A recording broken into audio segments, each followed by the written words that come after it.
Everybody knows that M. Night Shyamalan, he has a very highs and downs. So he began with Sixth Sense and Unbreakable, which it was a highly critical success, and of course it gone with good if it did good in the box office, but suddenly he has suffering a downgrade in the history, like with Signs and The Village, and later The Happening, and of course Lady on the Water, After Earth, and at some point he started rising up a little bit with a Split, and uh, Glass just got a little bit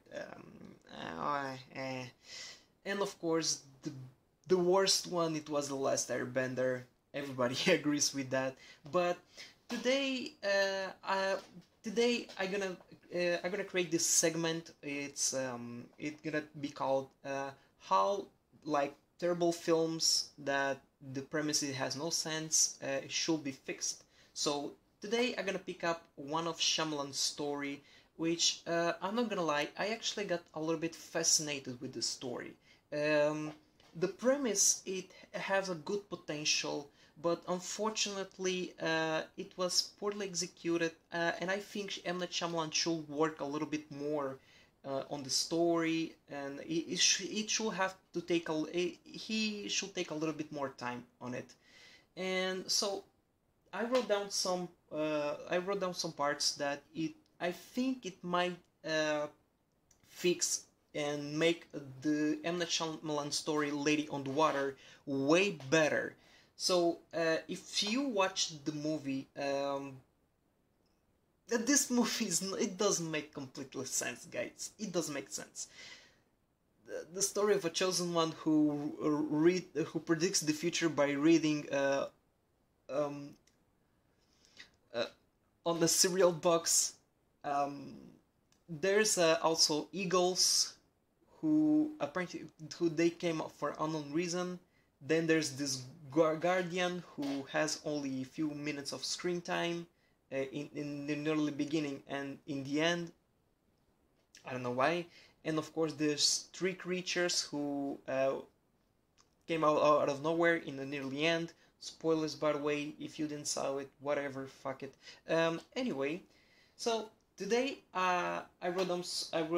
As I mentioned, again, I'm gonna mention once again. So I prepared some points that it gonna make actually Lady in the Water. It gonna be this premise, the premise that I wrote down right here. It gonna make Lady in the Water gonna be as good potential to become like a epic adventure. So let's going to go. We're going with the first point. It's so Lady in Water is gonna have to set in a timeline of medieval era. So uh,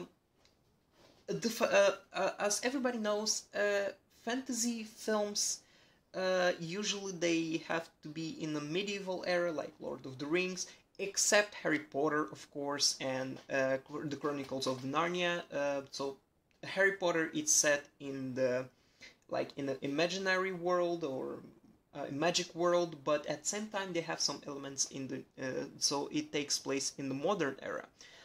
However, the Chronicles of the Narnia, it's set in the 20th century during the period of World War II, and yeah, they go in the Magic Land, which it takes in the timeline of the medieval era, and of course Percy Jackson. Never mind. Anyway, so yeah, the first point is have to set in medieval era. I think it fits very well with the premise, which is Lady in the Water. So my second point is the main character. So in the movie, the Lady in the Water, the main character is Paul Giamatti's character. I forgotten his name in the movie. Uh, Instead of I saw this character as, you know, a knight who meets this Lady in the Water. So the premise in the story of this Lady on the Water that I implemented the idea that I implemented, it's actually the lady in the water. She is so this is my third point. So no, but sorry. The second point is Paul Giamatti's character. He's actually a knight who he finds himself in the market. He was like in the market, and he found like this woman. She is about to be sold as a slave.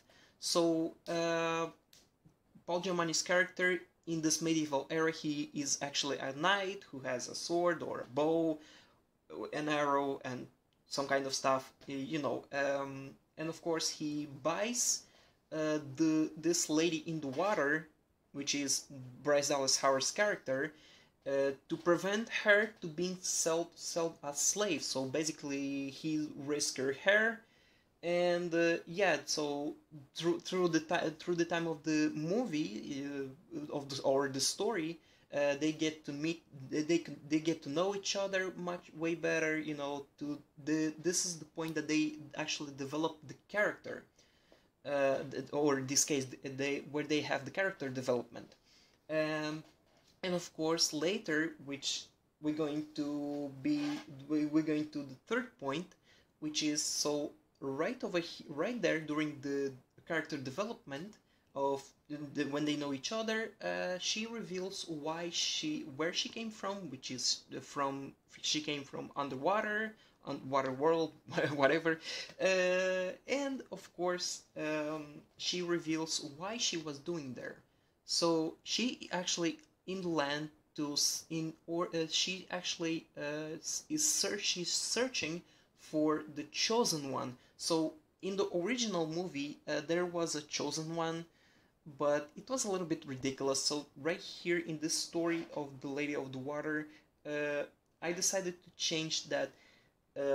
So she is on the ground to searching for the chosen one. So why she's searching for the chosen one? This is where actually all of it fits in. So in the original movie, so there are creatures, which is the wolves, who actually they hunt down the people from the water. So in order to make more sense on the story, the people from the water, they actually search for a chosen one, because this chosen one actually has the ability to make like the wolves flee, and he can live underwater with other people who lives these people from underwater.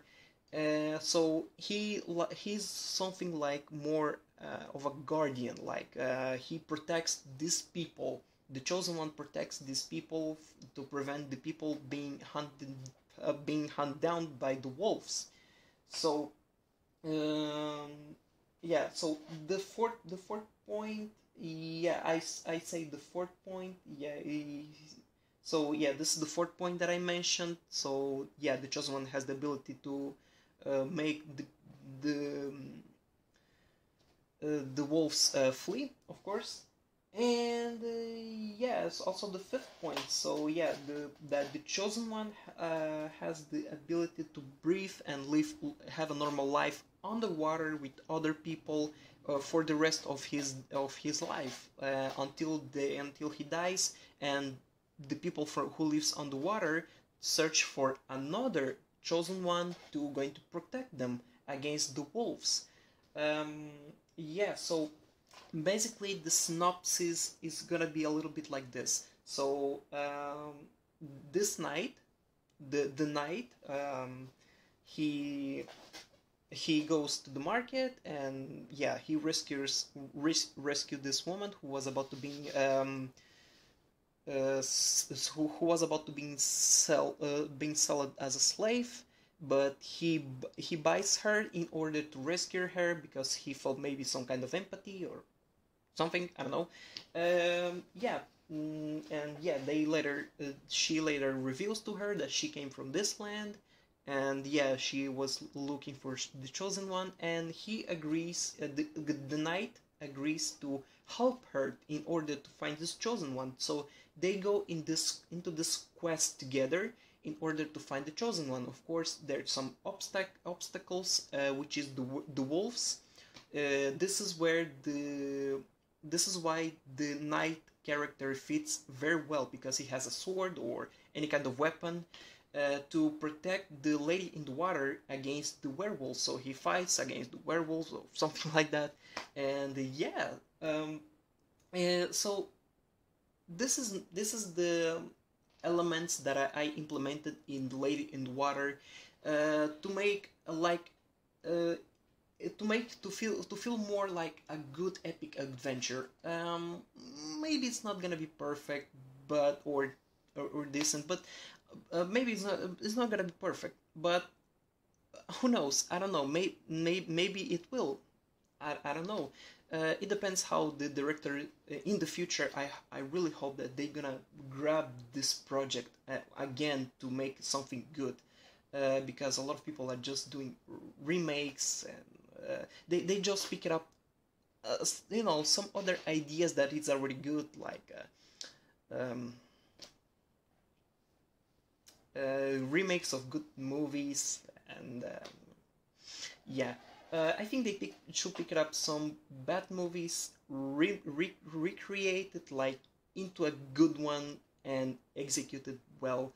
And I think Lady in the Water, it has a good potential to being epic adventure.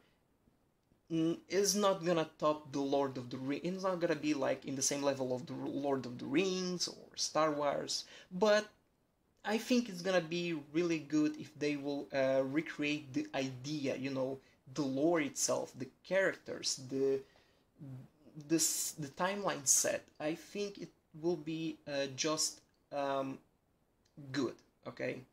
Um, yeah. So anyway, this is my idea on how should Lady in the Water be fixed and transformed into like this um, epic it's like epic quest adventure.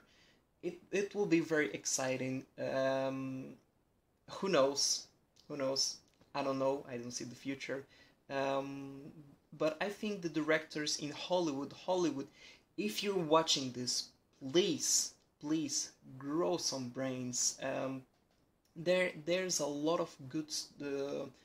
There's there were a lot of bad movies that have a good potential to being excellent movies, and this one's one of them. Um, I'm not gonna lie. Despite a lot of people hating, like just trashing this movie, uh, I'm not gonna lie. I saw a good potential, especially on the premise of this film. The critics hate it, a lot of the audience hate it. It's totally understandable because the movie itself, I'm not gonna lie, it's really bad. But I think the M. Night Shyamalan should pick up once again this project. In my opinion, I think he should redo some stuff in this film and remake it way in the better version. Uh, if in the future someone will pick up these ideas, uh, I will be incredibly happy and very satisfying. Um, anyway, guys, so this is my opinion on Lady in the Water. If you enjoy it, please give a like. If you love movies and like discussing movies, terrible films, good films, and any other stuff, please share. And of course, share with other people who love movies. And of course, if you're new, please subscribe, guys, because I'm gonna create this segment in the future. There's more movies that I'm gonna recreate them and giving my ideas like how they should have all changed some parts. And yeah, guys, and of course, if you enjoyed, please give a like. I think I said it twice, I don't know. Anyway, what if you have your opinion, to share your idea, to maybe to change some parts into this story of M. Night Shyamalan's Lady in the Water? leave a comment down below, feel free. And of course, my name is Rasputin, and I'll see you next time. Stay safe, guys, and stay awesome. Bye.